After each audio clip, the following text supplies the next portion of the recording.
നമ്മുടെ മുന്നിൽ പ്രത്യക്ഷപ്പെടുന്ന പലരും എന്താണ് ചെയ്യുന്നത്? അവർ PM ശ്രീക്കെതിരെ പ്രസംഗിച്ചുകൊണ്ടിരിക്കുമ്പോഴാണ് അവർ മനസ്സിലാക്കുന്നത് കഴിഞ്ഞ ആഴ്ച ഒപ്പുവെച്ചിരുന്നു. അപ്പോൾ മുതൽ നേരെ തിരിഞ്ഞ് അതിനെതിരെ സംസാരിക്കുകയാണ്. നമ്മൾ ഈ ഉളുപ്പെന്നൊക്കെ പറഞ്ഞാൽ ഉളുപ്പിന് ഉളുപ്പ് തോന്നും. മധു, ഇതിൽ CPI സമവായത്തിന് ഇല്ല ഉണ്ടോ എന്നൊക്കെയുള്ള തർക്കത്തിന് യാതൊരു സ്ഥാനവുമില്ല. കാരണം സമവായത്തിൻ്റെ എല്ലാ സാധ്യതകളും അടച്ചു കളഞ്ഞിട്ടാണ് ഈ കരാറിൽ ഈ MOUയിൽ ഒപ്പുവെക്കുന്നത്.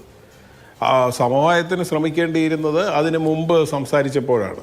നമ്മൾ മനസ്സിലാക്കുന്നത് എന്താണ്? അതിന് മുമ്പിലത്തെ ക്യാബിനറ്റ് യോഗത്തിൽ അങ്ങോട്ട് ചോദിക്കുമ്പോൾ പോലും മൗനമായിരുന്നിട്ട് ഒപ്പുവെക്കുക എന്ന് പറഞ്ഞാൽ നമ്മൾ ടേക്കൺ ഫോർ ഗ്രാൻഡഡ് എന്ന് പറയുന്നത് പോലെ നീയൊക്കെ അതിനുശേഷം എന്ത് വേണേലും പറഞ്ഞോ, എന്ത് CPI എന്നുള്ള അതേ ഒരു നയം തന്നെയാണ് അവരോട് സ്വീകരിച്ചത്. പിന്നീട് സമവായത്തെക്കുറിച്ച് സംസാരിച്ചിട്ട് കാര്യമില്ല. കീഴടങ്ങുമോ ഇല്ലയോ എന്നുള്ളത് മാത്രമാണ് ഇനി ചർച്ച ചെയ്യാനുള്ളതെന്നാണ് എനിക്ക് തോന്നുന്നത്.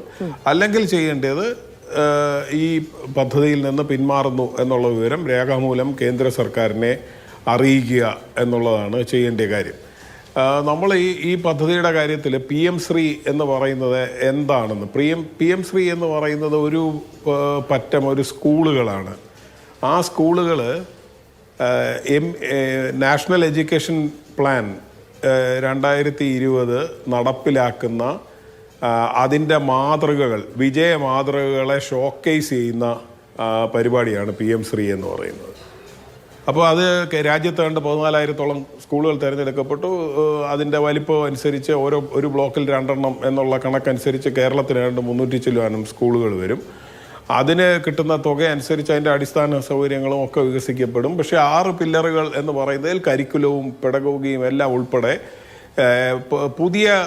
പുത്തൻ വിദ്യാഭ്യാസ നയത്തിൻ്റെ വിജയത്തെ രാജ്യത്തിൻ്റെ മുന്നിൽ ഷോക്കേസ് ചെയ്യാൻ, ഇത് ഷോക്കേസ് എന്നുള്ള പദം തന്നെയാണ് അവർ ഉപയോഗിച്ചിരിക്കുന്നത്, ഷോക്കേസ് ചെയ്യാനുള്ള തിരഞ്ഞെടുക്കപ്പെട്ട സ്കൂളുകളെയാണ് PM ശ്രീ എന്ന് വിളിക്കുന്നത്.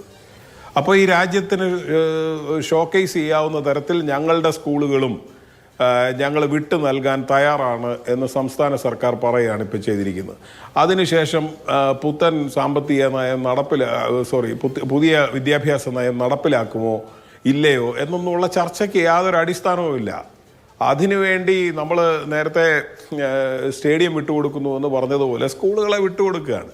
ആ സ്കൂളുകളെ വിട്ടുകൊടുക്കുക എന്ന് പറഞ്ഞാൽ നമ്മുടെ കുട്ടികളെ അത് പഠിപ്പിക്കുന്നതിന് നമ്മൾ അനുവാദം കൊടുത്തു കഴിഞ്ഞു എന്നുള്ളതാണ്. പിന്നീട് ഈ വലിയ വർത്തമാനമൊന്നും പറയുന്നതിൽ യാതൊരു കാര്യവുമില്ല.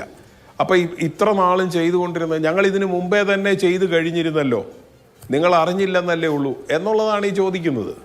അതായത് രഹസ്യത്തിൽ നേരത്തെ തന്നെ ഞങ്ങൾ അനുമതി അവർക്ക് കൊടുത്തു കഴിഞ്ഞിരുന്നു, ഞങ്ങൾ വേദിയിൽ നിന്ന് എന്നിട്ടും ഇങ്ങനെ പറഞ്ഞുകൊണ്ടിരുന്നതേ ഉള്ളൂ, നിങ്ങളിതൊന്നും അറിഞ്ഞില്ലേ, ഇപ്പോഴേ അറിഞ്ഞുള്ളൂ എന്നൊക്കെ ഉള്ളൊരു ചോദ്യം കൊണ്ട് ഇതിനെ മറയ്ക്കാനാണ് ശ്രമിച്ചുകൊണ്ടിരിക്കുന്നത്. അതുകൊണ്ട് ഒന്നാമത്തെ കാര്യം, ഇതുവരെ പറഞ്ഞ വിദ്യാഭ്യാസ നയത്തോടുള്ള എല്ലാ എതിർപ്പും മാറ്റിവെച്ചുകൊണ്ട് വിദ്യാഭ്യാസ നയത്തിൻ്റെ വിജയം ഷോക്കേസ് ചെയ്യാൻ വേണ്ടി 300 ചില്ലുവാനും സ്കൂളുകളെ നമ്മൾ കേന്ദ്ര സർക്കാരിനെ വിട്ടുകൊടുത്തിരിക്കുന്നു എന്നുള്ളതാണ് ഒന്നാമത്തെ കാര്യം.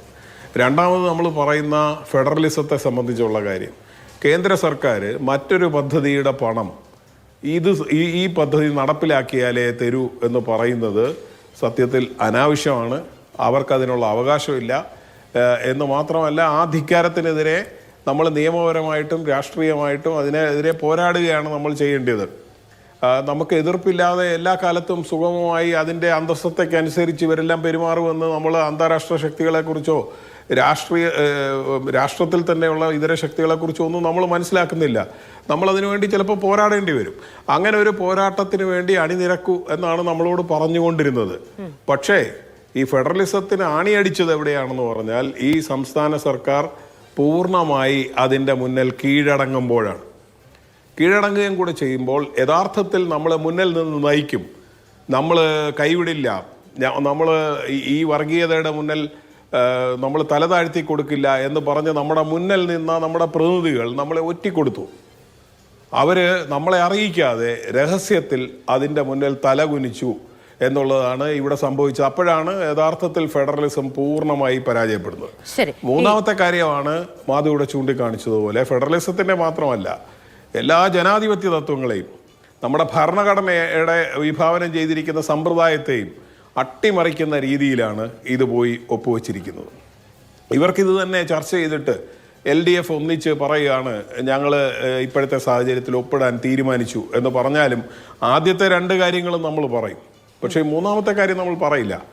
ഇവിടെ ഒരു ക്യാബിനറ്റ് ഉണ്ട്. ക്യാബിനറ്റിൻ്റെ അജണ്ടയിൽ വന്ന വിഷയം പിന്നീട് ഒരാൾക്ക് തന്നെ തീരുമാനിക്കാൻ കഴിയില്ല. ഇതിന് നിരവധി ഉദാഹരണങ്ങൾ സംസ്ഥാന ചരിത്രത്തിൽ തന്നെ ഉണ്ട്. സമയക്കുറവുകൊണ്ട് ഞാൻ അതിലേക്ക് കൂടുതൽ പോകുന്നില്ല. അജണ്ടയിൽ ഉൾപ്പെടുത്തി കഴിഞ്ഞാൽ പിന്നെ ആ ഡിപ്പാർട്ട്മെന്റിന് ഏകപക്ഷീയമായി തീരുമാനിക്കാൻ കഴിയില്ല. ഇവിടെ സംഭവിച്ചത് എന്താണ്? ഈ വിഷയം ചർച്ച ചെയ്തിട്ട് ഇത് മാറ്റിവെക്കാൻ തീരുമാനിച്ചു. അപ്പൊ ക്യാബിനറ്റ് പരിഗണിച്ചെടുത്ത ഒരു തീരുമാനത്തെ മറികടന്നുകൊണ്ട് ഒരു ഡിപ്പാർട്ട്മെന്റ് പോയി ഒപ്പിടുക എന്ന് പറഞ്ഞാൽ ആ ക്യാബിനറ്റിനെ നിഷ്പ്രഭമാക്കുക എന്നാണ്. അതിനൊരു അധികാരം മുഖ്യമന്ത്രിക്ക് പോലും ഇല്ല. മുഖ്യമന്ത്രിയുടെ മുകളിലാണ്. മുഖ്യമന്ത്രിക്ക് ഇഷ്ടമുള്ള മന്ത്രിമാരാണ് ക്യാബിനറ്റിൽ വരുന്നത്. പക്ഷെ ക്യാബിനറ്റായിട്ട് വന്ന് അവർക്ക് വകുപ്പ് വിഭജിച്ച് കൊടുത്തു കഴിഞ്ഞാൽ ക്യാബിനറ്റാണ് സുപ്രീം. അങ്ങനെ ക്യാബിനറ്റിന്റെ തീരുമാനത്തെ മറികടന്നുകൊണ്ട് ഇതുപോലെ ഒരു വകുപ്പ് സെക്രട്ടറിയെ വിട്ടിട്ട് ഒപ്പിടിയിക്കുക എന്ന് പറഞ്ഞാൽ ജനാധിപത്യത്തെ അട്ടിമറിക്കുക എന്നാണ്. ഇത് ഇന്നും ഇന്നലെയും തുടങ്ങിയതല്ല. ഇത് കേരളത്തിൽ പിണറായി വിജയൻ ശക്തി ആർജിച്ചു തുടങ്ങുന്ന സമയം മുതൽ തുടങ്ങിയതാണ്. VS അച്യുതാനന്ദൻ മുഖ്യമന്ത്രിയായിരുന്നപ്പോൾ ADB വായ്പ മുഖ്യമന്ത്രി അറിയാതെ തദ്ദേശ ഭരണ വകുപ്പിന്റെ സെക്രട്ടറി പോയി ഡൽഹിയിൽ പോയി ഒപ്പിട്ടതാണ്. നമ്മൾ പരിശോധിച്ചാൽ മതി. നമ്മളതൊക്കെ അന്ന് ചർച്ച ചെയ്തതാണ്. അന്ന് പാർട്ടി സെക്രട്ടറിയാണ് എല്ലാം. ഇന്ന് പാർട്ടി സെക്രട്ടറി അറിയുന്നില്ല. ഇന്ന് മുഖ്യമന്ത്രിയാണെല്ലാം. പിണറായി വിജയൻ പാർട്ടി സെക്രട്ടറി ആയിരുന്നപ്പോൾ മുഖ്യമന്ത്രിയെ ചെക്ക്മേറ്റ് ചെയ്യാൻ വേണ്ടി 5 മന്ത്രിമാരുടെ സമിതി വെച്ച് ക്യാബിനറ്റിലേക്ക് ഔട്ട് ഓഫ് അജണ്ട കാര്യങ്ങൾ വന്നാൽ പോലും ഈ 5 മന്ത്രിമാർ പരിശോധിച്ച ശേഷം മാത്രമേ ക്യാബിനറ്റിൽ പാസ്സാക്കാവൂ എന്ന് നിർദ്ദേശം കൊടുത്തിരുന്ന ആളാണ്. പാർട്ടി അറിയാതെ ഒന്നും ചെയ്യാൻ പാടില്ല, മുഖ്യമന്ത്രി ചെയ്യാൻ പാടില്ല എന്ന് ഷടിച്ചിരുന്ന അദ്ദേഹം മുഖ്യമന്ത്രി ആയപ്പോൾ അദ്ദേഹത്തിന് പാർട്ടി അറിയണ്ട, സംസ്ഥാന സെക്രട്ടേറിയറ്റ് അറിയണ്ട, ഇതിന്റെ മന്ത്രിമാർ അറിയണ്ട, ജനറൽ സെക്രട്ടറി അറിയണ്ട. അദ്ദേഹത്തിന് ഇഷ്ടമുള്ളതുപോലെ അദ്ദേഹത്തിന് പ്രവർത്തിക്കാം. സോളാർ സമരം പിൻവലിച്ചതും അങ്ങനെയാണ്, നമുക്കറിയാം. അത് എവിടെയാണ് തീരുമാനമെടുക്കുന്നതെന്ന് നമുക്കറിയില്ല. അതുപോട്ടെ സർക്കാർ കാര്യം അല്ലത് പാർട്ടി കാര്യമാണെന്ന് വേണമെങ്കിൽ പറയാം. പക്ഷേ ഇവിടെ നടന്നുകൊണ്ടിരിക്കുന്നത് ഈ കാര്യമാണ്. ഇതിൽ ഏറ്റവും നിർഭാഗ്യകരമായ അവസ്ഥ, നമ്മൾ പറയുന്ന നിലപാടുകളുടെ അടിസ്ഥാനത്തിൽ ഇടതുപക്ഷമായി കേരളത്തിൻ്റെ മുന്നിൽ ഇടതുപക്ഷ നിലപാടുകൾക്ക് വേണ്ടി അങ്ങേയറ്റം പൊരുതും എന്ന് അവകാശപ്പെടുന്ന ഈ പാർട്ടിയുടെ പല വക്താക്കളും, എല്ലാവരെയും ഞാൻ പറയുന്നില്ല, കാര്യം പലരും മൗനമായിരിക്കുകയാണ്. പക്ഷേ നമ്മുടെ മുന്നിൽ പ്രത്യക്ഷപ്പെടുന്ന പലരും എന്താണ് ചെയ്യുന്നത്? അവർ PM ശ്രീക്കെതിരെ പ്രസംഗിച്ചു കൊണ്ടിരിക്കുമ്പോഴാണ് അവർ മനസ്സിലാക്കുന്നത് കഴിഞ്ഞ ആഴ്ച ഒപ്പുവെച്ചിരുന്നു. അപ്പോൾ മുതൽ നേരെ തിരിഞ്ഞ് അതിനെതിരെ സംസാരിക്കുകയാണ്. നമ്മൾ ഈ ഉളുപ്പെന്നൊക്കെ പറഞ്ഞാൽ ഉളുപ്പിന് ഉളുപ്പ് തോന്നും. ഒരു തരത്തിലും ഒരു ന്യായീകരണവും ഇല്ലാതെ ഇവര് വെറും ഡബ്ബിങ് നടത്തുകയാണ്. SFIയുടെ നേതാക്കളുടെ ഇപ്പോഴത്തെ പ്രതികരണം കാണുമ്പോഴാണ് നമുക്ക് ആ കലാരൂപം വളരെ അതിന്റെ ഏറ്റവും അന്തസ്സോടുകൂടി കാണാൻ കഴിയുന്നത്. കാരണം PM ശ്രീ പദ്ധതിയിലൂടെ അല്ലാതെ സംസ്ഥാനത്തിന്റെ ഫണ്ട് പിടിച്ചു വെക്കാനാണ് തീരുമാനമെങ്കിൽ കേന്ദ്രമന്ത്രിമാർ നാട്ടിലിറങ്ങി നടക്കില്ല എന്ന് പറഞ്ഞ SFIയുടെ ഒരു സംസ്ഥാന സെക്രട്ടറി ഇവിടെയുണ്ട്.